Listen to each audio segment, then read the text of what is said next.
आंख बंद करके उसके सामने पूरी तरह से बनों को लगाकर मांगो आज के वचन के लिए कि जो कुछ हम सीखने वाले हैं तेरा पवित्र कलाम, जीवन की बातें, जीवन का वचन, खुदाबंद उसकी आप समझ दे रहे हो। ये वचन आज हमारे लिए खास होगा, स्पेशल होगा, पूरी तरह हमारे हृदयों की पट्टियों पर लिखा जाएगा। इसको समझने में कोई रुकावट नहीं होगी, इसका पूरा फल हमारी जिंदगी में होगा। हम इस वचन को पूरा करेंगे, उस पर चलेंगे और तेरे नाम को ऊंचा करेंगे, क्योंकि ये वचन जीवन का आधार है, जीने के लिए, जीवन जीने के लिए आधार है। ऐसे प्रेयर करो कि परमेश्वर हम जो कुछ इस वचन के लिए मांग रहे आप पूरा कर चुके हो यीशु मसीह के नाम से। आमेन, हालेलुया। बैठ जाओ अपने स्थानों पर ताकि हम परमेश्वर के वचन को सुने और आगे बढ़े। ये है मिनिस्ट्री का हेल्पलाइन नंबर, आप इसमें कॉल भी कर सकते हो और प्रेयर भी करा सकते हो। मैंने याकूब की पत्री से तेल की बात को पढ़ा दिया था ये थर्सडे, और मरकस 6:13 जो वचन में लिखा कि चेलों ने लोगों पर तेल मरकर उन्हें चंगा किया। ये जो आयत है ये ट्रांसलेटर की एड आयत है, ये ओरिजिनल टेक्स्ट की आयत नहीं है। हालेलुया। कितनों को बात समझ आ रही? ये आपको ये समझना होगा, आज बड़ा विषय है, क्योंकि मैंने 3 जगह से वो अधिकार दिया यीशु ने, तीनों मत्ती, मरकस, लूका, यूहन्ना का पढ़ाया। तो वहां से मैंने कंप्लीट जानकारी दी इस थर्सडे कि यीशु ने कहा ना लाठी लेना, ना झोला लेना, ना कपड़े लेना, ना पैसा लेना, ना बटुआ लेना, ना बैग लेना, ना जुतियां लेना, ना कुर्ते लेना, ना रोटी लेना, कुछ भी साथ में नहीं लेना। जाओ, तुम्हारे पास अधिकार है, बीमारों को चंगा करो, दुष्ट आत्माओं को निकालो, सुसमाचार दो, जाओ गांव गांव जाओ। अब सवाल है, यीशु मसीह कोई भी चीज उन्हें साथ लेने के लिए नहीं दे रहा, हर चीज मना कर रहा है। क्यों? क्योंकि वो चाहता था ये आत्मा में अपना मन रखे, परमेश्वर पर डिपेंड रहे, किसी भी चीज का सहारा ना ले। वो उन्हें तैयार कर रहा था आत्मिक जीवन में। कितनों को बात समझ आ रही? जब परमेश्वर यीशु, लाठी इसलिए लेनी होती कि उस समय जानवर अटैक करते थे तो लाठी से अपना बचाव करना था। लाठी इसलिए होती थी, उस समय हर एक इंसान के पास होती थी, लेकिन वो भी मना कर दिया। कपड़े भी, जुतियां भी, पैसा भी, चीजें भी, बैग भी, झोली भी, सब कुछ। सोचने वाली बात है, सब चीजों को मना करेगा तो उनको तेल देगा यीशु कि जाओ लोगों पर लगाओ? है? देगा उनको तेल? तो वो ट्रांसलेटर की गड़बड़ है, क्योंकि एक जन ने लिखा, 2 जन ने वो बात क्यों नहीं लिखी? अगर 2 ऐसी कोई चीज दी होती तो वो भी आत्मा में मेंशन करते उसको। तो वो ट्रांसलेटर की गड़बड़ है। याकूब की पत्री का जो वचन है कि तुम में कोई रोगी है तो उस पर तेल मलो, तो विश्वास की प्रार्थना से रोगी बच जाएगा। तुम्हें बाइबल से ये सीखना होगा सबसे पहले, कौन सा वचन आप अपने ऊपर अप्लाई कर सकते हो और कौन सा वचन अपने ऊपर अप्लाई नहीं कर सकते हो। आमेन। कितनों को बात समझ आ रही? जब हम ये वचन जो है फिलिपियों का, जिससे थोड़ा सा पहले विवाद भी हुआ इस वचन को लेकर, इसको फिर से तुम्हें मैं टीचिंग के लिए रिपीट करता हूं इस वचन को। ये 3:2 है, लिखा कुत्तों से चौकस रहो, उन बुरे काट कूट करने वालों से चौकस रहो, क्योंकि खतना वाले तो हम ही हैं जो परमेश्वर के आत्मा की अगुवाई से उपासना करते हैं और मसीह यीशु पर घमंड करते हैं और शरीर पर घमंड नहीं करते। अब ये वचन तुम्हारे लिए है, बोलो, ये जो वचन है तुम्हारे लिए है। तुम इस वचन को अपने ऊपर अप्लाई कर सकते हो? नहीं कर सकते, क्योंकि ये वचन यहूदियों के लिए, वो यहूदी जिन्होंने यीशु की कुर्बानी को रद्द दिया, यीशु की कुर्बानी को तुच्छ माना। उन्होंने कहा यीशु की कुर्बानी से कोई उद्धार नहीं है। उद्धार उनकी व्यवस्था में लिखा था, जब बच्चा पैदा होता था छोटा, तो छोटे 8 दिन के बच्चे के जो प्राइवेट पार्ट होता है उसके आगे से जो मांस होता है उसको काटना, उसको कहते खतना। तो वो कहते हैं वो खतना जो है उससे उद्धार है। तो इसीलिए पौलुस ने उन यहूदियों को बोला उन कुत्तों से। अब ये वचन हमारे लिए तो नहीं है, क्योंकि हमने तो किस पर विश्वास किया है? यीशु पर किया है, उसकी कुर्बानी को अपने जीवन में विश्वास किया है। वो हमारे लिए क्रॉस पर चढ़ा, मरा, कोड़े खाए, पवित्र लहू बहाया, उसका सैक्रिफाइस भी हमें उद्धार देता है। हमने तो विश्वास किया, हम क्रिश्चियन हैं। जिन्होंने यीशु को मसीह, जिसने यीशु को विश्वास कर लिया वो अब कौन है? क्रिश्चियंस। अब मैं क्रिश्चियंस हूं। कितनों को बात समझ आ रही? मुझे मान है कि मैं क्रिश्चियन हूं। कितनों को बात समझ आ रही? ये एक स्पिरिचुअल बात है, आत्मिक बात है, शारीरिक धर्म नहीं है ये। कितनों को बात समझ आ रही? लेकिन यहां वो कहता हम खतना वाले तो हम हैं जो उसके आत्मा की अगुवाई से चलते हैं। जो आत्मा की अगुवाई में चलता है उद्धार उनका है, खतना उनका है जो आत्मिक रूप से हुआ है। ये बड़ी पावरफुल शिक्षा है। अगर हम याकूब की पत्री 5 का 14-15 पढ़ते हैं तो वहां पर तो लिखा है, तो वो लोग इस वचन को कोट करके बोलते हैं ये तो लिखा है ना, तुम में को रोगी है तो उस पर तेल मलो, तो विश्वास की प्रार्थना से रोगी क्या हो जाएगा? बच जाएगा। लेकिन उसमें 2 बातें हैं। क्या परमेश्वर ने ये डिक्लेरेशन की है तेल से बचेगा या विश्वास की प्रार्थना से? बोलो। उस बीच में जो डिक्लेरेशन है वो विश्वास की प्रार्थना है, ठीक है। लेकिन इसको और अच्छे से समझ सकते हैं, क्योंकि इससे भी वो लोग मानेंगे नहीं, क्योंकि वाद विवाद करेंगे, नहीं नहीं ये ऐसा ऐसा ऐसा है, क्योंकि जो आदत होती है इंसानों को। इसको और अच्छे से समझ सकते हैं हम लोग, ठीक है। तुम जानते हो ये जो पत्रियां लिखी है, पत्रियां रोमियो से शुरू होती है और ये पतरस के दूसरी पतरस तक, फिर थोड़ा सा आगे भी 1-2 पत्रियां हैं, यूहन्ना, प्रकाशित वाक्य तक, रोमियो से लेकर जितनी बुक्स है ये पत्रियां हैं। इंग्लिश में बोलते हैं इनको लेटर। क्या बोलते हैं? अब याकूब की पत्री किसके नाम चिट्ठी है ये चेक करेंगे सबसे पहले, ठीक है, बाइबल के अंदर जाकर, क्योंकि ये गहरी शिक्षा है। क्योंकि लोग तो मानेंगे नहीं इसे, जो शरीर में वो नहीं मानेंगे, लेकिन हम बढ़ेंगे और लोगों को सही रास्ते पर लेकर आएंगे। 1:1 में लिखा है, याकूब की पत्री 1:1, परमेश्वर के और प्रभु यीशु मसीह के दास याकूब की ओर से उन 12 गोत्रों को जो तितर बितर होकर रहते हैं नमस्कार पहुंचे। कितनों को बात समझ आ रही है? यहां पर पहले तो ये देखो, ट्रांसलेटर में नमस्कार लिखा है, ये भी ट्रांसलेटर की गलती है। ओरिजिनल टेक्स्ट में ये नमस्कार नहीं था, ये ट्रांसलेटर ने, हिंदी ट्रांसलेटर ने गलत लिख दिया। उसमें ग्रीटिंग ऐसे होती थी, पंजाबी में सुखसान, या ऐसे शलोम। शलोम का मतलब होता है सुख से रहो, क्या तुम सलामत हो, तुम पर आशीष बनी रहे। कितनों को बात समझ आ रही?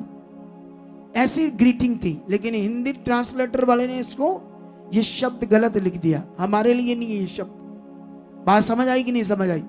तो यहां पर ये पत्री किनके लिए? क्या उद्धार की कलीसिया के लिए?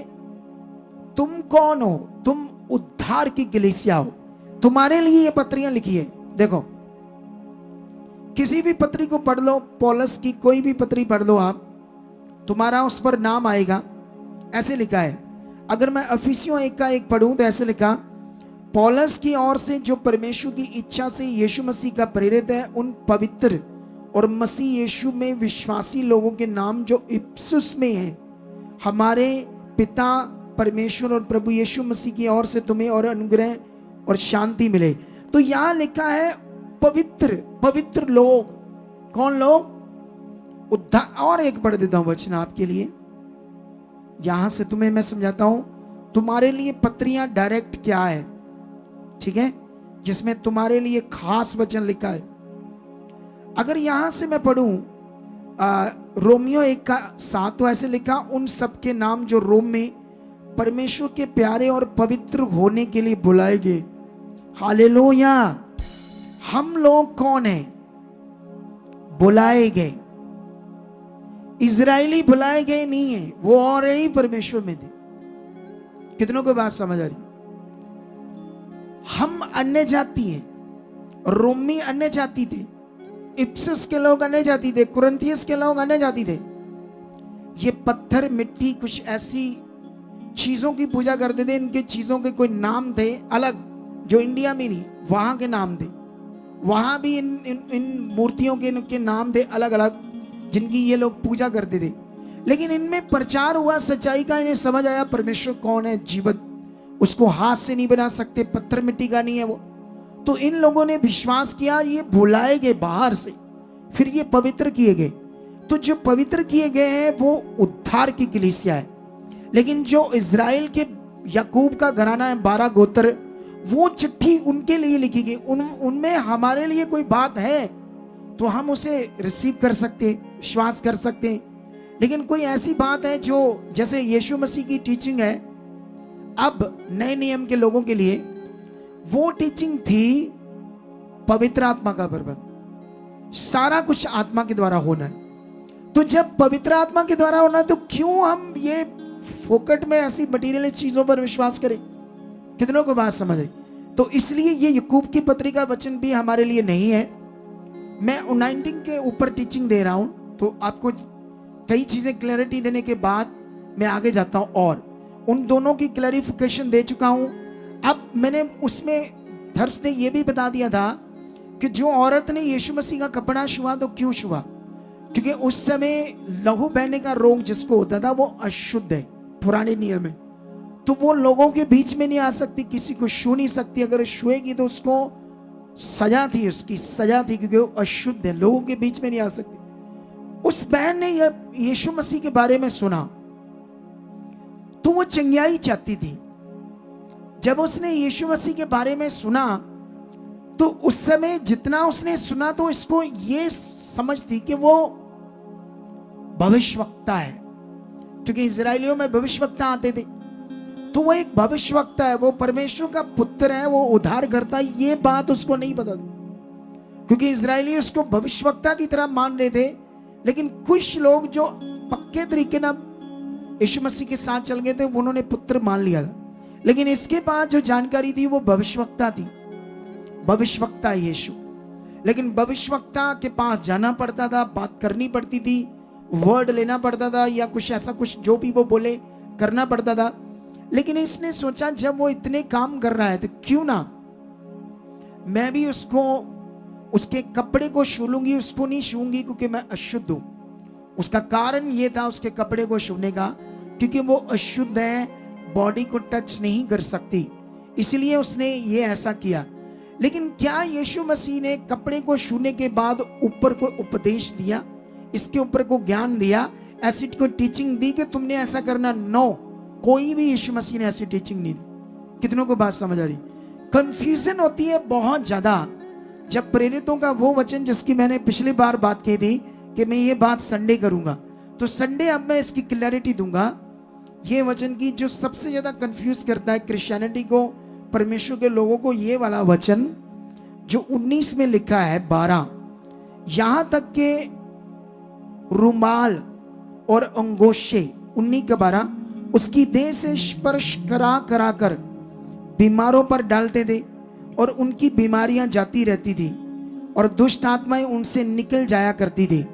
अब ये शिक्षा को पकड़ना होगा, क्योंकि ये जो लिखा हुआ उस हिसाब से तो जितने ऐसी चीजों को मानते पूरा वचन उन्हें फेवर कर रहा है। जो मेरी टीचिंग है मुझे इतना फेवर हो नहीं रहा इससे। कितनों को बात समझ आ रही? हालेलुया। जो खुदा ने मेरे ऊपर जाहिर किया इन बातों को कि ये चीजें नहीं चाहिए, पवित्र आत्मा का प्रबंध है, इस वचन के हिसाब से फेवर उनको जा रहा है, मुझे कम आ रहा है। फिर कैसे इसे समझे हम? बड़े तरीके इसको समझने से, सबसे पहले जो 11 वचन है, ऐसे लिखा परमेश्वर पौलुस के हाथों से सामर्थ के अनोखे काम दिखाता था। ये वचन 12 के लिए नहीं लिखा, 11 आयत 12 को प्रमोट नहीं कर रही। हालेलुया। कितनों को बात समझ आ रही? क्योंकि ये इकट्ठा लिखा है तो इकट्ठा लिखा है तो पढ़ने में ऐसा लग रहा है। इसके लिए थोड़ा सा मैं तुम्हें समझाता हूं, यहां कंफ्यूजन होती है, कई लोगों को पूछ लेना चाहिए इस वचन से। अगर तुम 18 का 24 से पढ़ोगे तो यहां एक अप्लोस नाम का विद्वान पुरुष था। तो वो स्कंदरिया में, उसका जन्म स्कंदरिया में हुआ, वह विद्वान पुरुष था, बाइबल को, पवित्र शास्त्र को जानता था, इफिसुस में आया, प्रभु के मार्ग की शिक्षा को उसने सुना था, लेकिन लिखा वो केवल यूहन्ना की बपतिस्मा की बात जानता था। लेकिन आराधनालय में लोगों को टीचिंग देने लगा। वहां पर 2 जन और थे, प्रिस्किला और अक्विला, जो 1 साल तक पौलुस के साथ रहे थे। तो पौलुस तो पवित्र आत्मा के प्रबंध का सबसे बड़ा अगुवा है। उसी की टीचिंग से मुझे समझ आया, उसी की टीचिंग से मुझे समझ आया राइट क्या है। कितनों को बात समझ आया? तो वो पवित्र आत्मा के प्रबंध का पावरफुल अगुवा था उस जमाने में, और परमेश्वर ने इतनी कुंजियां उसको दी जितनी पतरस को भी नहीं दी। लेकिन याद रखना, ये उससे सीख चुके थे और ये लोगों के बीच में गलत प्रीच कर रहा था। अप्लोस कुछ बातों को गलत प्रीच कर रहा था। इन लोगों ने चुपकर तो बैठकर देखा, लेकिन उसको बाद में क्या किया, ऐसे लिखा 26 में, वह आराधनालय में निडर होकर बोलने लगा, पर प्रिस्किला और अक्विला उसकी बातें सुनकर उसे अपने यहां ले गए और परमेश्वर का मार्ग उसको और भी ठीक ठीक बताया। ठीक है, सुनो ध्यान से। ये जो व्यक्ति है ये भी अच्छे मन का था। इन्होंने उसको बताया कि पानी का जो बपतिस्मा तुम यूहन्ना का देते हो, ये ठीक बपतिस्मा क्या है, ठीक आत्मा का बपतिस्मा क्या है, और भी कई बातें उससे समझ नहीं थी, ये समझाई और वो मान गया, अच्छा मन का था। लेकिन उसके बाद जो 27 और 28 अगली आयत पढ़ते हैं, वो लोगों को समझ नहीं आती ये क्या लिखा है। ठीक है, मैं पढ़ाता हूं। तब उसने निश्चय किया कि पार उतरकर अखाया को जाए। तब उसने निश्चय किया कि पार उतरकर अखाया को जाए। तो भाइयों ने उसे ढांढस देकर चेलों को सिखाया कि वह उससे अच्छी तरह से मिले, और उसने वहां पहुंचकर उन लोगों को यीशु ही मसीह बड़ी प्रबलता से यहूदियों को सबके सामने निरुत्तर करता रहा। अगर यहां से हम देखें तो ऐसा लग रहा है ये अप्लोस है, अप्लोस गया है, अप्लोस ने ऐसे किया है, ऐसे फील होता है। लेकिन ये क्योंकि साथ साथ लिखा है ना, हालेलुया, इसको तो 19 के शुरू में डालना चाहिए था, इस वचन को अध्याय में, 19 के अध्याय में शुरू में इन दोनों आयतों को डालना चाहिए था, क्योंकि ये बात शुरू होगी अब पौलुस की। किसकी शुरू होगी बात? पौलुस की। एक कंफ्यूजन मैं आपकी और दूर करता हूं, ये वाली, इस वचन से। उत्पत्ति 1 पढ़ते क्या लिखा? आदि में परमेश्वर ने आकाश और पृथ्वी की सृष्टि की, और पृथ्वी बेडौल और सुनसान पड़ी थी, और गहरे जल के ऊपर अंधेरा था। अब ये 1 वचन और 2 वचन तो साथ साथ है ना, बोलो, ऐसे लग रहा ना, आदि में परमेश्वर ने पृथ्वी की, आकाश और पृथ्वी की सृष्टि की, और पृथ्वी बेडौल और सुनसान पड़ी थी। जब ये साथ साथ लिखा तो ऐसे लगा जैसे बनाया था तो सब कुछ सुनसान और बेडौल था। लेकिन अगर हम, ऐसा नहीं है, पहली लाइन में और दूसरी लाइन में अंतर है समय का, लाखों सालों का। कितनों का? लाखों सालों का। पहली आयत में जो परमेश्वर ने पृथ्वी को बेडौल और सुनसान नहीं बनाया था, ये यशाया आत्मा के द्वारा लिखता है। समझाता हूं ये बच्चे, यशाया की बुक में 45 अध्याय में, इसको समझना होगा आपको, क्यों मैं इतनी गहरी शिक्षा दे रहा हूं आपको। 45 का 18 में लिखा, क्योंकि यहोवा जो आकाश का सृजनहार है वही परमेश्वर है, उसी ने पृथ्वी को रचा और बनाया, उसी ने उसको स्थिर भी किया। उसने उसे सुनसान रहने के लिए नहीं परंतु बसने के लिए रचा है। हालेलुया। तो कैसे लिखा है? परमेश्वर ने आकाश और पृथ्वी को, सब चीजों को जो बनाया, सुनसान रहने के लिए नहीं बनाया, आत्मा के द्वारा उसने लिखा। बसने के लिए बनाया था।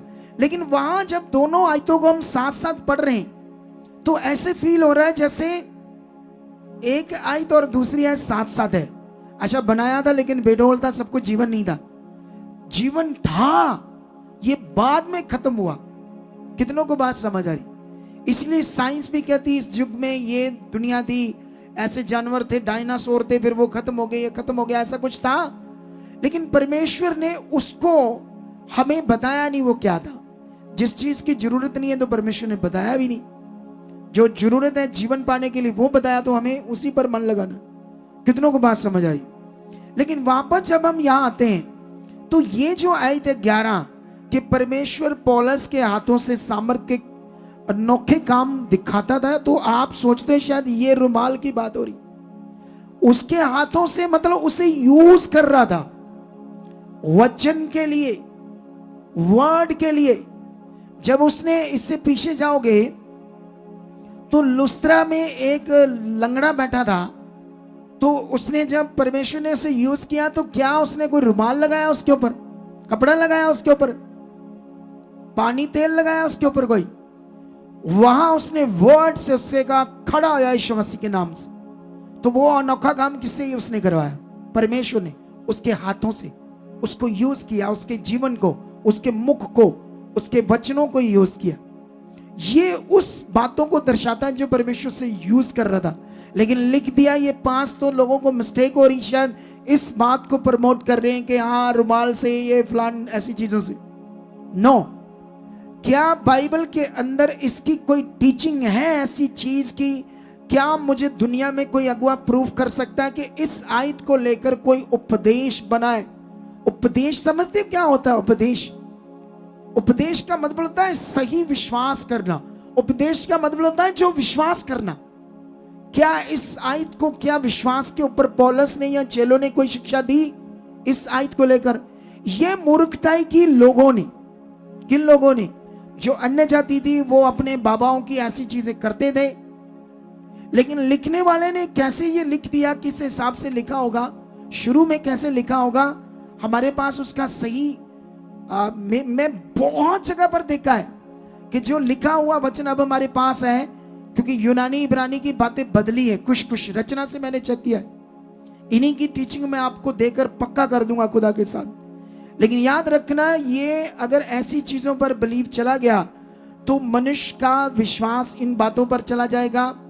उन्नाइटिंग के नाम पर वो इन्हीं चीजों पर मन लगाएंगे जो खुदा ने कहा कि मैं तुम्हारे साथ हूं, डर मत, मैं तुझे सहायता करूंगा। इनविजिबल है वो, इसमें बिना देखे उसके साथ बनना, ये आपका पवित्र विश्वास, ये खो जाएगा ऐसी चीजों से, मटेरियल से। कितनों को बात समझ आ रही? ऐसी रीतियों से। हालेलुया। लेकिन इसके ऊपर कोई ऐसी टीचिंग चेलों ने दी। आप जानते हैं उपदेश को इंग्लिश में बोलते हैं डॉक्ट्रिन। ये डॉक्ट्रिन नहीं है, प्रूफ कर दूंगा मैं, ये डॉक्ट्रिन नहीं है। हालेलुया। यीशु मसीह की कुर्बानी डॉक्ट्रिन है। यीशु मसीह परमेश्वर का पुत्र बनकर आया, शब्द देहधारी हुआ, हमारे पापों के लिए क्रॉस पर चढ़ा, उसका शरीर तोड़ा गया, उसका पवित्र लहू बहाया गया। ये डॉक्ट्रिन है, ये उपदेश है, ये विश्वास है। यही सुसमाचार चेलों ने पूरी दुनिया में प्रचार किया। ये अन्य जाति लोग थे, इन्होंने सोचा पौलुस बड़ा पवित्र कोई बाबा है, इस बाबा के शरीर में पावर है, इस बाबा के शरीर से कपड़ा लगाएंगे तो ये ठीक हो जाएंगे हम। तो वो लोगों ने ऐसा विश्वास किया, तो उनका काम तो हो गया। लेकिन ऐसा नहीं, पौलुस ने लोगों को बाद में शिक्षा दी कि आप मेरे साथ ऐसा करो, मेरी बॉडी के साथ कपड़े लगाओ, ये करो, तुम्हारा भला होगा। ऐसी कोई टीचिंग नहीं है। ये वचन फेवर उन लोगों को करता है जो लोग करते हैं, मुझे नहीं करता। लेकिन इस टीचिंग से 100% मुझे फेवर करता है ये। हालेलुया। कितनों को बात समझ आ रही? क्योंकि मैं आत्मा के प्रबंध का अगुआ हूं, तो पवित्र आत्मा ये बातें मुझे सिखा रहा है। मुझे कहां से सीखनी थी, कहां से आनी थी ये बातें? ये पवित्र आत्मा से आई। हालेलुया। कितनों को बात समझ आ रही है आज?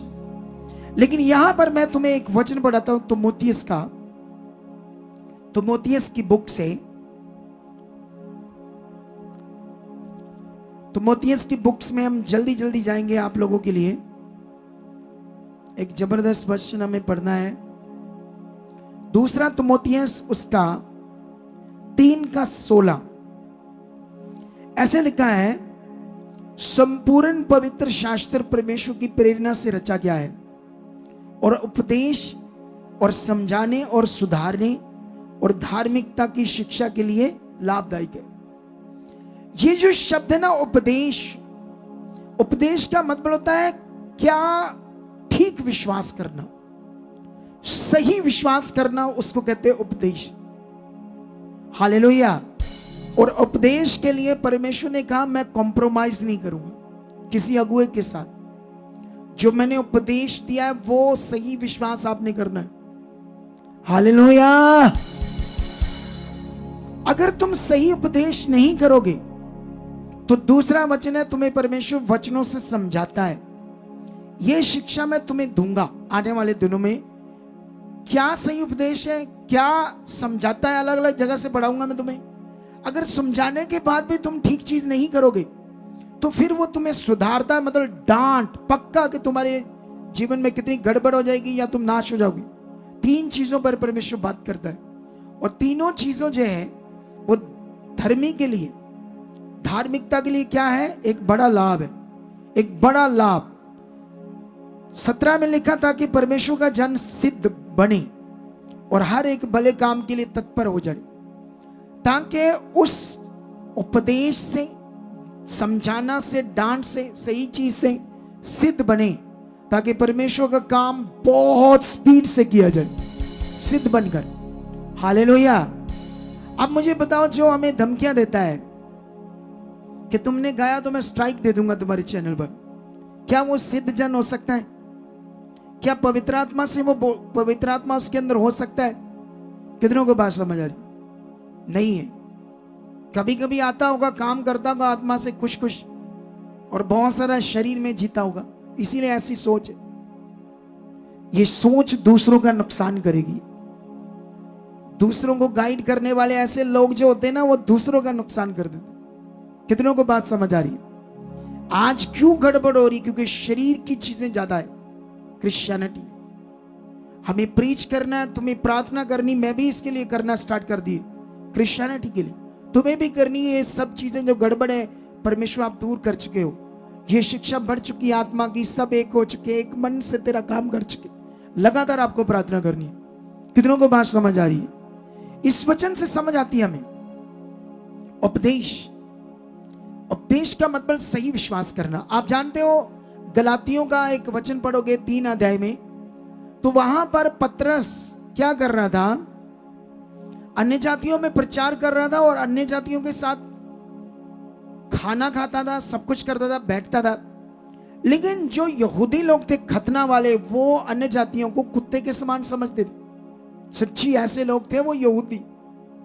लेकिन उन्होंने क्या किया, जब वो आए यहूदी, तो पतरस उनसे दूर हट गया और जो चीजें यहूदी लोग करते थे वैसा कुछ चीजें बता रहा था उन्हें। लेकिन पौलुस ने जब देखा तो उसे डांटा और कहा, जब तू यहूदियों के, अन्य जातियों के समान चलता है तो फिर अन्य जातियों को यहूदी के समान क्यों चलता है? तो क्यों? वहां पर सीरियस ऐसे लिखा है, मैं पढ़ाता हूं ये वचन ताकि तुम्हें समझ आ जाए क्यों उसने उसे डांटा। ठीक है, 2 का वचन है 11, इसलिए कि याकूब की ओर से कुछ लोगों के आने से पहले वह अन्य जातियों के साथ खाया करता था, परंतु जब वह आए तो खतना किए हुए लोगों के डर के मारे पीछे हट गया और किनारा करने लगा। और उसके साथ शेष यहूदियों ने भी कपट किया, मतलब पाप किया, यहां तक कि बरनबास भी उसके कपट में, पाप में पड़ गया। जब मैंने देखा कि सुसमाचार की सच्चाई पर यह सीधी चाल नहीं चलती, तो मैंने सबके सामने कैफा से कहा, मतलब उसे सबके सामने डांटा, पतरस को। कितनों को बात समझ आ रही है? परमेश्वर कॉपरेट नहीं करता उसके सही उपदेश में तुम गड़बड़ करो। तो मैंने तुम्हें क्लैरिटी दे दी आज कि ये जो वचन है, ये 11 आयत, रुमाल, कपड़े लगाए जो अन्य जातियों ने, शरीर पर कुछ कुछ हीलिंग होगी, उसको संबोधित नहीं कर रहा गॉड उसके जीवन के। वो पास लिखा तो ऐसे लगता है जैसे उत्पत्ति 1 और 2 पास लिखा तो आपको लगता है शायद वो लिखा है। वो बाद में बेडौल और सुनसान बढ़ गई पृथ्वी, बाद में जीवन खत्म हो गया, सब कुछ खत्म हो गया।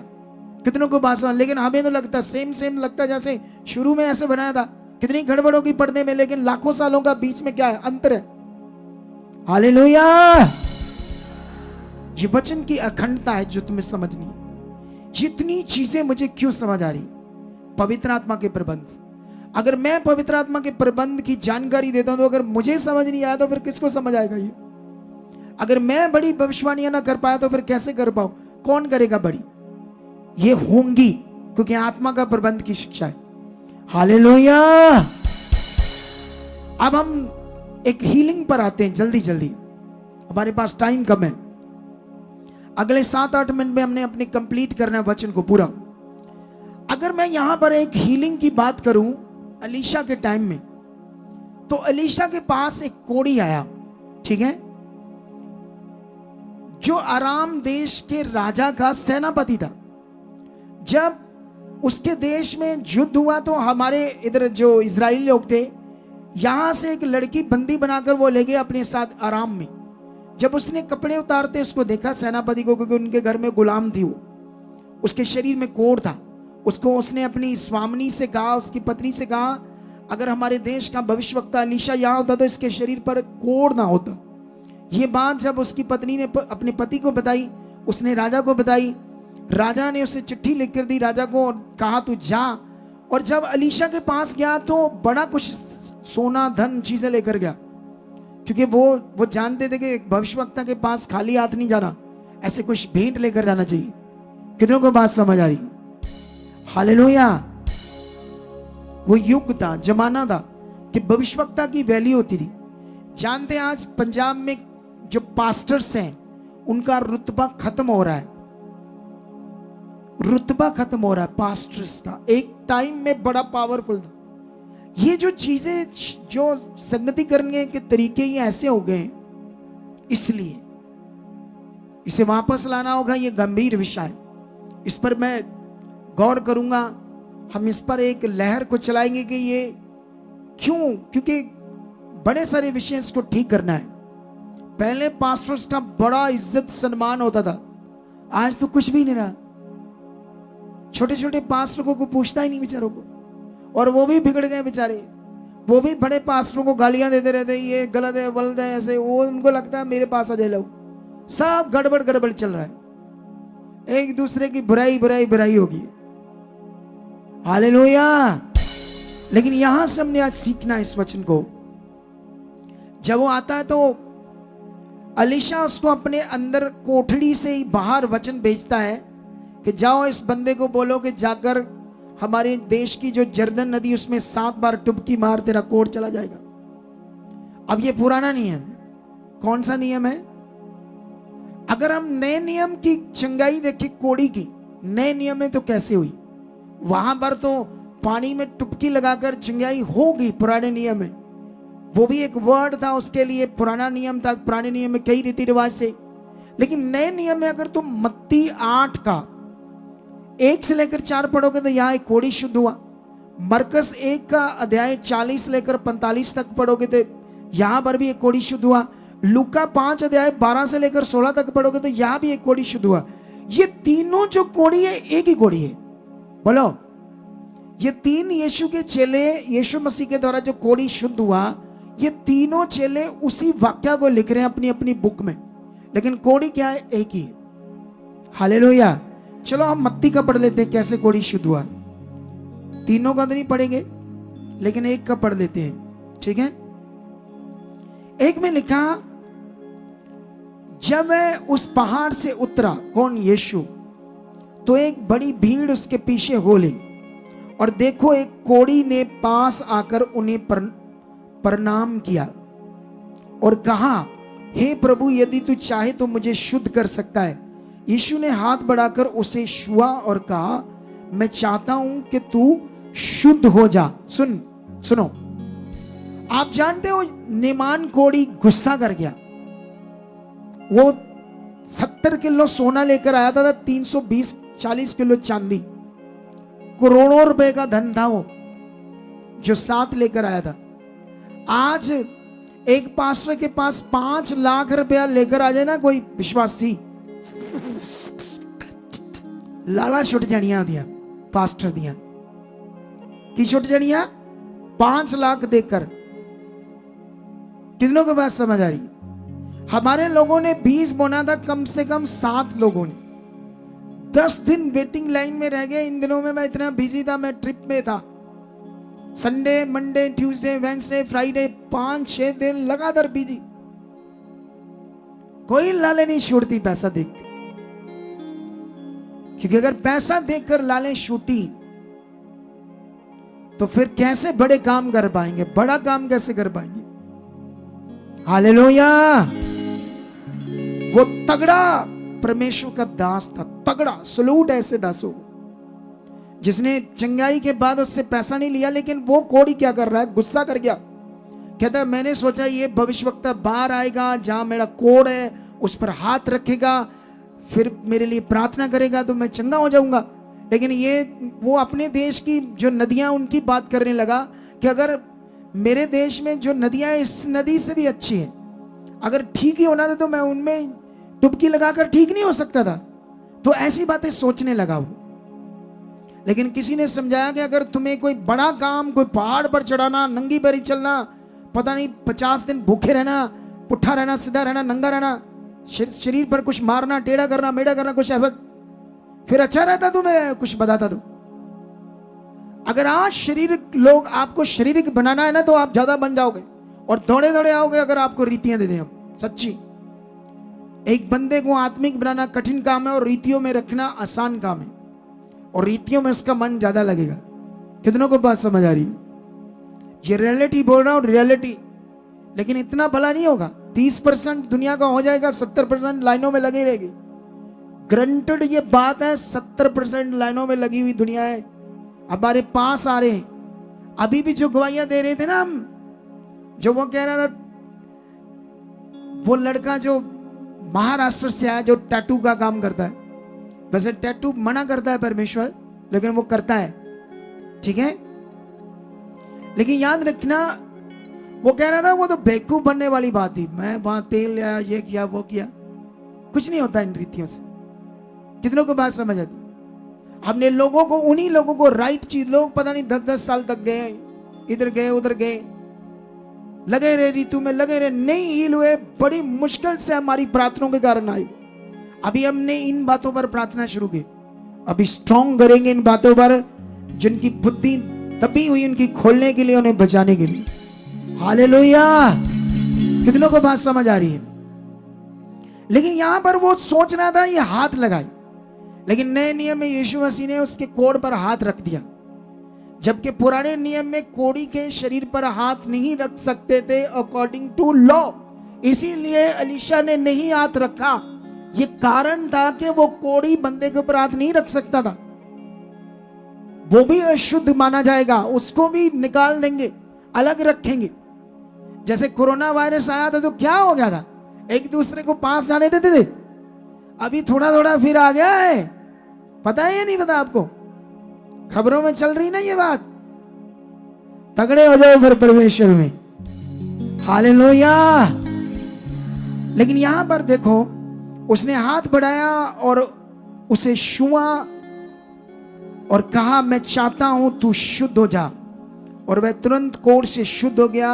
यीशु ने उसे कहा, देख किसी से न कहना, परंतु जाकर अपने आप को याजक को दिखा और जो चढ़ावा मूसा ने ठहराया है उसे चढ़ा, ताकि लोगों के लिए गवाही हो। कितनों को बात समझ आ रही? यहां पूरा नहीं लिखा जो एक्चुअल शिक्षा चाहिए, यहां तुम्हारे लिए पूरी नहीं लिखी। पुराना नियम पढ़ोगे, नया नियम पढ़ोगे, रचना सेट होगी, जो मुझे पता है क्या रचना। यीशु मसीह ने उससे क्यों भेजा? मूसा ने जो चढ़ावा चढ़ाने के लिए कहा था, ताकि जो वो लोग हैं उन्हें समझ आए कि अब जो है मूसा की रीति नहीं चाहिए, नए प्रबंध का नियम में आ गया। मैं हाथ रख दूंगा कोड़ी के ऊपर, तब भी हिल जाओगे। तुम पुराने नियम में उससे हाथ नहीं रख सकते थे, लेकिन नए नियम में रख सकते हैं। लेकिन चढ़ावा जो है पुराने नियम की रीति, ये भी मानो, क्योंकि अभी पूरी तरह वो रीतियां खत्म नहीं थी, बीच में चल रही थी। कितनों को बात समझ आ रही? लेकिन तीनों जगह पर सेम चिंगाई है। लेकिन एक लुक्का का वचन तुम्हें पढ़ाता हूं, इसी का लुक्का का 17 अध्याय, इसमें 10 कोड़ियों की चिंगाई है। कितने कोड़ियों की? 10 कोड़ियों की। यहां पर क्या लिखा है? यहां पर लिखा है, सारा पढ़ देते हैं 11 से लेकर 19 तक। ऐसा हुआ कि वह यरूशलेम जाते हुए सामरिया और गलील के बीच में होकर जा रहा था। कौन? यीशु। किसी गांव में प्रवेश करते समय उसे 10 कोढ़ी मिले। उन्होंने दूर खड़े होकर ऊंचे शब्द से कहा, हे यीशु, हे स्वामी, हम पर दया कर। उसने उन्हें देखकर कहा, जाओ अपने आप को याजकों को दिखाओ। अभी बीच में एक वचन हमारे लिए है ही नहीं जो ट्रांसलेटर खा गया, जो यीशु मसीह ने उनको हीलिंग का वर्ड दिया था। इनको भी जब उन्होंने चिंगाई मांगी तो उसने उन्हें भी ऐसे वर्ड दिया, मैं तुम्हें हील करता हूं, जाओ तुम्हें कोढ़ से मुक्त करता हूं। और कोढ़ से मुक्त 14 में लिखा, उसने उन्हें देखकर कहा, जाओ अपने आप को याजकों को दिखाओ। और जाते ही जाते वह शुद्ध हो गए। सारे के सारे क्या होगी? हील होगी। वर्ड देने के बाद, वचन बोलने के बाद सारे के सारे कोढ़ी क्या होंगे? शुद्ध होंगे। उनका कोढ़ जाता रहा।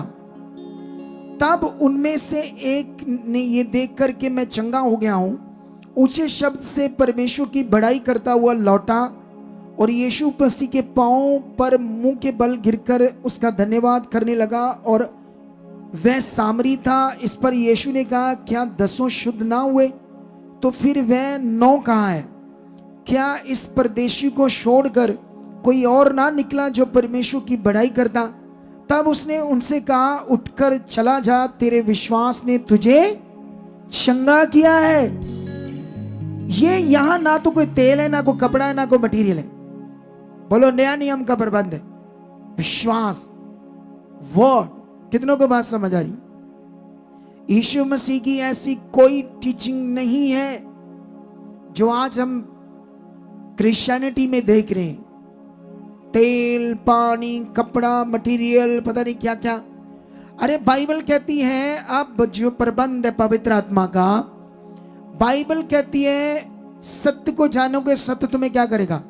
आजाद करेगा। वचन में लिखा पतरस की बुक में, तुम्हारा छुटकारा सोना चांदी बहुमूल्य वस्तुओं से नहीं परंतु निष्कलंक मेमने और उसके पवित्र लहू के द्वारा हुआ है।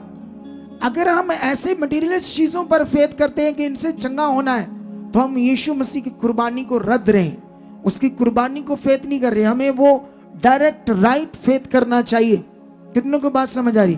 पुराने नियम के अकॉर्डिंग वो चंगाई हुई, नए नियम की चंगाई विश्वास से हुई, कोड़ी की और आपके सामने। कितनों को बात समझ आ रही? लेकिन अब जो आपने सीखना है, एक वचन और पढ़ देते तीमुथियुस का लास्ट में। इसके बाद तुम्हें क्या करना है, कैसे तुम्हारी जिंदगी में पावरफुल चीजें होनी है, इसके लिए कैसे तुम्हें आगे बढ़ना है या बहुत आगे जाना है। हाँ, ये वचन हमारे लिए है 4 का 1 दूसरा तीमुथियुस पढ़ देते। क्या लिखा? परमेश्वर और मसीह यीशु को गवाह करके जो जीवितों और मरे हुओं का न्याय करेगा और उसके प्रकट होने और राज्य की शुद्धि दिलाकर, मैं तुम्हें आदेश देता हूं कि तू वचन का प्रचार कर, समय और असमय तैयार रहे, सब प्रकार की सहनशीलता और शिक्षा के साथ उलाहना दे और डांट और समझा। क्योंकि ऐसा समय आएगा जब लोग खरा उपदेश ना सह सकेंगे, पर कानों की खुजली के कारण अपनी अभिलाषाओं के अनुसार अपने लिए बहुत से उपदेशक बटोर लेंगे और अपने कान सत्य से फेर कर कथा कहानियों पर लगाएंगे।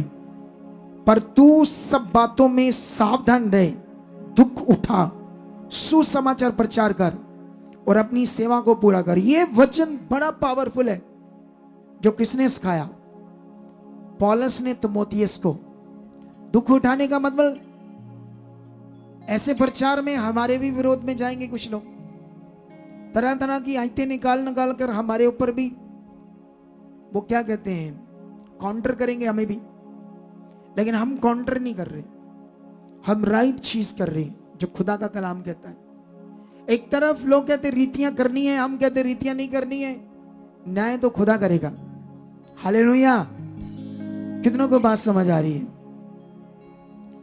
क्रिश्चियनिटी कोई बाबा सिस्टम नहीं है। हाथों को उठाओ टीम, कैमरा दिखाओ इन्हें। अपने आप तो तुम देख नहीं पाओगे, लंबा लॉन्ग सीन दिखाओ। लोगों के मुझे बोलना पड़ेगा। अरे लॉन्ग सीन दोनों तरफ दिखाओ। ओ झूठो, अभी तक नहीं दिखा पा रहे।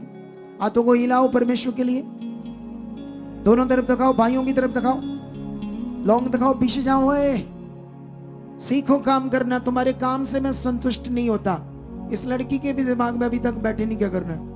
हाँ अब देखो ध्यान से, अब मेरी तरफ देखो, अब देखो, छोड़ दो, अब देखो मेरी तरफ। क्रिश्चियनिटी कोई बाबा सिस्टम नहीं है। कितनों को बात समझ आ रही? हालेलुया। हम जब संसार में थे तो हम बाबाओं के पास गए, उन्होंने जल, लाची, धागा, राख, कुछ और भी पता नहीं क्या क्या ऐसी चीजें मटीरियलिस्ट थी, जिन्हें हमने यूज की ये समझकर कि इन्होंने कोई मंत्र पढ़ा है इसके ऊपर, इसमें कोई सामर्थ्य, कोई ऐसी चीज आ गई जिससे हमारा भला होगा। तो हम उसके साथ टकरे मार रहे थे, मूर्ख बने हुए थे, स्वा खा रहे थे। स्वा तुम भी खाते थे ना, बाबाओं की राख मैंने भी खाई है। मेरी मम्मी लाती थी, खा खा स्वा, मैं खाता था, पानी पीता था, ऊपरों जीभ जूब काली हो जाती थी। क्या करते हैं, बेवकूफ बने थे, मूर्ख। वो बेचारी अंधविश्वासी थी, उसको कुछ पता नहीं था परमेश्वर कौन है। कितने को बात समझ आ रही? बाइबल कहती है तुम सत्य को जानोगे, सत्य तुम्हें आजाद करेगा। गलातियों 5:1 में लिखा, यीशु ने तुम्हें आजादी के लिए आजाद किया, फिर से गुलामी के जुए में मत जुबो। मतलब फिर से रीतियां, ये चीजें या व्यवस्था, ऐसी चीजों में ना जाओ। वो भी तुम्हें मैंने बता दिया वचन। परमेश्वर ने कहा मेरी प्रजा मेरे ज्ञान बिना नाश हो रही है। एक जगह पर यीशु मसीह ने कहा तुम पवित्र शास्त्र और परमेश्वर की पावर को ना जानकर भूल में पड़े हो। यहां सवाल है वचन। अगर हम सेवक बात करते कि वचन से भला होना है तो अच्छी बात है। अगर सेवक ये बात करते हैं कि बाबा लोग लोगों को मिलते हैं और मटेरियल चीजें देते हैं तो अच्छी बात है। हम बाबा लोग नहीं है, हम सेवक लोग हैं, हम खुदा के दास हैं। कितनों को बात समझ आ रही? लेकिन यहां पर अगर क्रिश्चियनिटी में भी हाथ में वो क्या डालते हैं, क्या होता वो जो हाथ में डालते हैं, ब्रेसलेट, उस पर एक आयत लिख देते हैं, उसका आयत का नंबर लिख देते हैं। पूरी आयत तो शायद लिखी नहीं जाती। ये क्या है? पहले तो धागे बांधते थे, ये ब्रेसलेट तो बाइबल के अकॉर्डिंग नहीं चाहिए। ये तेल, ये कपड़ा, ये पानी, कोई कुछ कोई कुछ। क्या ये वचन की बात है या ये उनसे भी मटीरियलिस्ट चीजों में लोगों को धकेला जा रहा है? कितनों को बात समझ आ रही है आज? आप जानते हो अकॉर्डिंग टू बाइबल, मास प्रार्थना से, ले हैंड से और परमेश्वर का वचन से 40% लोग चंगाई पाते हील होते हैं। 60% ऐसे लोग होते हैं, ऐसी बुद्धि होती है जो ना तो मास प्रेयर से, ना ले हैंड से, ना परमेश्वर के वचनों से उनका भला होता है, क्योंकि उनकी बुद्धि कुछ ऐसी होती है जिनको समझ ही नहीं आता। और ऐसे 60% लोगों पर फर्क करना पड़ता है। कितनों को बात समझ आ रही? और वही लोग बेचारे मटीरियलिस्ट चीजों के साथ लगे रहते हैं, कभी तो होगा कभी तो होगा। ऐसे लोग हमारे पास आ रहे और चंगाई पा रहे। हाथ उठाओ, एक बड़ा काम खुदाबंद ने हमें दिया है जो पूरा करना है हमने। खुदा हमारे साथ है। बाइबल में एक जगह पर लिखा है, लूका 18 अध्याय में, वहां पर पता क्या लिखा है? यीशु मसीह ने कहा नित्य प्रार्थना करना और हियाव ना छोड़ना चाहिए। इसके विषय में एक दृष्टांत है, विधवा का, न्यायी का, कैसे वो उसका मुकदमा नहीं चुका पा रहा था, उसे गालियां दे रहा था, उसे मार, गुस्सा हो रहा था, वो चले जाती थी, फिर उसके पास आती थी। लेकिन ये एक दृष्टांत है हमारे जीवन को लेकर कि हमारा जो अंदर से जो हम चाहते हैं खुदा से, वो ठंडा नहीं होना चाहिए, उस तरफ चाहत, मन तेज चाहिए। बाइबल तो ये कहती है, अब तेल, पानी, कपड़ा, मटीरियल, वो उसको कैसे सेट कर पाएगा? कितनों को बात समझ आ रही? मैं भी बाइबल टीचर हूं और मुझे बड़ा काम करना है और हम करके दिखाएंगे दुनिया को। हालेलुया। तुम्हारी जिंदगी यहाँ सबसे बेस्ट होगी, खास होगी। इन वचनों के द्वारा तुम सबसे उत्तम कलीसिया खड़ी हो जाओगे। सबसे बड़े मिरेकल, सबसे बड़े काम तुम अपनी जिंदगियों में देखोगे कलीसिया। Are you ready? ऊंचा बोलो हालेलुया। तुम्हें जीना होगा खुदा के लिए। कितनों को बात समझ आ रही है? जीना है खुदा के लिए। जैसे मैंने वो पगड़ी बांधने वालों को आज वचन दिया ना कि यार एक टाइम आ सकता है, मैं से फील कर रहा आत्मा में, ऐसे लोगों पर काउंटर कर सकते हैं कुछ लोग। आज से ये पक्के हो जाओ कि उस समय कैसे जवाब देना है। ठोक कर हमारी मर्जी। तुम कौन हो? कौन हो तुम हमें ऐसे कहने वाले? हमारी मर्जी, हमारा जीवन जैसे मर्जी जिए। कितनों को बात समझ आ रही? आप जानते हो एक वचन आपने पूरा करना है सिर्फ 500 लोगों ने, 250 बहनों ने और 250 भाइयों ने, सिर्फ 500 लोगों ने। मंगलवार यहां सुबह आना है 9 बजे। हमने डीसी के ऑफिस जाना है, एक छोटा सा काम करना है, आधा घंटे का धरना देकर वापस आ जाना है। हमारी इस जमीन के विषय में कोई मैटर है। ये रोड बन रहा है, पहले भी मैंने अनाउंस किया है, हम कर नहीं पाए। तुम्हारा कोई काम नहीं, बस तुमने जाना है, बैठ जाना है, बात प्रधानों ने करनी और वापस आ जाना है। हाँ, फिर कैंसिल हो गया? हर बार कैंसिल कर रहे हो? अच्छा, बुधवार कर दे। बुधवार ठीक है, ये बुधवार है। कौन आएंगे? 250 लोग। और कौन आएगी? बहनें। और कौन आएंगे भाई? हाथ खड़ा करो। 250 भाई चाहिए, 250 बहनें। वही सच्चे मसीह हाथ खड़ा कर दो जो हाथ खड़ा कर रहे हैं। बुधवार आना है परमेश्वर के लिए। आज मुश्किल से 250 भी नहीं पूरा कर रहे हाथ खड़ा। एक दिन में तुम्हें परमेश्वर के लिए सबको एक मन होना पड़ेगा। आप जानते हो, कहानियां सुनते थे ना आप, लकड़ियों की एक एक लकड़ी तोड़ोगे तो टूट जाएगी, सारी जोड़ दोगे तो टूटेगी नहीं। ऐसी कहानियां समझाने के लिए अच्छी होती है। ये वचन में सबसे अच्छा ये लिखा हुआ पहले से। कितनों को बात समझ आ रही? अब रेडी हो जाओ, बुधवार मिलते हैं सुबह। आपको टीच भी करूंगा, कई बातों से मैं शिक्षा भी दूंगा। सुबह 9 से 9:30 के बीच आना, लेट नहीं आना, ठीक है? तो अभी आज प्रभु भोज है। आज का बड़ा वचन आपने सुन लिया है। शारीरिक जिंदगी मौत है, बाइबल कहती है। शारीरिक जीवन हमारे लिए दुश्मन है, सबसे बड़ा दुश्मन। कितनों को बात समझ आ रही? जानते हो, पवित्र आत्मा ने काम करना है अंदर। अगर मटीरियलिस्ट चीजों से हम चिंगाई लेना चाहते हैं तो वो भी शरीर है, शरीर का विषय, आत्मिक विषय नहीं। कितनों को बात समझ आ रही? इसीलिए तुम्हें स्ट्रांग बनना है। रेडी हो जाओ। आज जब प्रभु भोज हम खाएंगे तो ये प्रभु भोज आपकी जिंदगी का स्पेशल प्रभु भोज होगा आज, क्योंकि मैं एक स्पेशल प्रार्थना करूंगा अभी प्रभु भोज के लिए, आपके लिए। और ये प्रार्थना आपके ऊपर इसका प्रभाव रहेगा, क्योंकि वचन के अकॉर्डिंग मैं धर्मी हूं, मैं ओपाइंट हूं। और ओरिजिनल ओनेंडिंग क्या है? वो है पवित्र आत्मा का आपके जीवन में काम करना। ओनेंडिंग शब्द जो है, हमारे लोग ये समझते हैं वो पावर है, सामर्थ्य है। एक्चुअली ये शब्द है नियुक्तिकरण। नियुक्तिकरण। अगर तुम नियुक्तिकरण को कुछ पावर करके बात करोगे, विश्वास करोगे, काम तो होंगे, लेकिन वो सामर्थ्य से हो रहे हैं, सामर्थ्य विश्वास से हो रहे। लेकिन ये खिचड़ी की तरह मिक्स हो गया सिस्टम। हमें ऐसा विश्वास नहीं करना, हमें साफ सुथरा विश्वास करना है। और इसकी जो वेव आएगी ना दुनिया के ऊपर, दुनिया हिल जाएगी आने वाले दिनों में। कितनों को बात समझ आ रही है? ओनेंडिंग जो आपकी है वो है आपके अंदर आत्मा का काम करना। अगर कंटिन्यू आपके अंदर आत्मा काम कर रहा है तो समझ लो वो ओरिजिनल ओनेंडिंग आपके अंदर काम कर रही है, वो आत्मा काम कर रहा है। ये है ओरिजिनल ओनेंडिंग, मटेरियल चीजें नहीं। कितनों को बात समझ आई? अपना मन पक्का कर लो, स्ट्रांग बन जाओ।